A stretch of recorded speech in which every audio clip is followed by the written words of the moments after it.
my question to you would be from the ground upwards. Now, suppose you're teaching a class where children are there, and they're class 4 children, and you're teaching them maths. So there is a diversity of learning abilities in the classroom.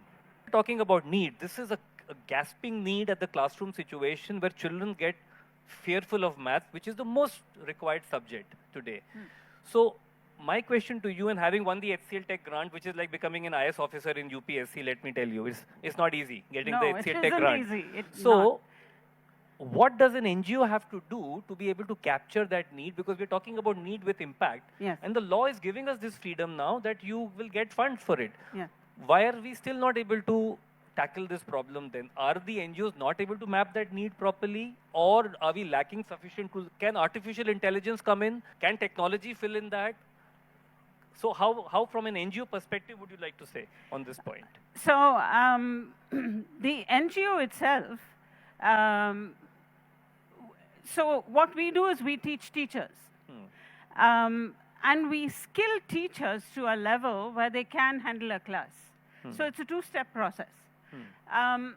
Can I sit at a computer and assess every child that I have to teach, which will be millions, and then say, this is how we have to do it?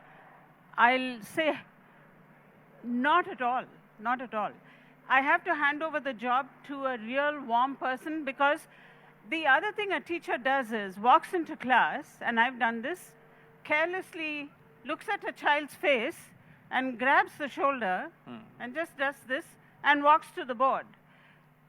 And that child was going through a tough day that day, and that child somehow straightens and says, she cares about me, I'm going to work today. Right? So the human element. So right? there are the very ephemeral things that go on in a classroom that we don't really think about, right? Sure. So I would say it can be done, and I like to think that we do it very, very, very successfully to a large extent, and we keep on tweaking it. But is it done in every classroom? No. The time has come to do this level of education in every classroom, and to that vision of excellence, may God lead us, is what I can say. Okay, so we'll, Jyoti, my question to you is, as an NGO, and in today's context when funds are coming through Section 135, because I'm going to take up the point of compliance here, how trained should NGO professionals be on Section 135? Section 135 is about spending. The biggest part of the law is 2% has to be spent, the law says. If the corporate cannot spend it, the government takes the money. You have 6 months to give it to the government in one of the government funds. So how important it is for NGO staff to know the law, and if they do not, what would you like to advise them who are sitting here? And I can tell you that it is very important for NGOs to understand this.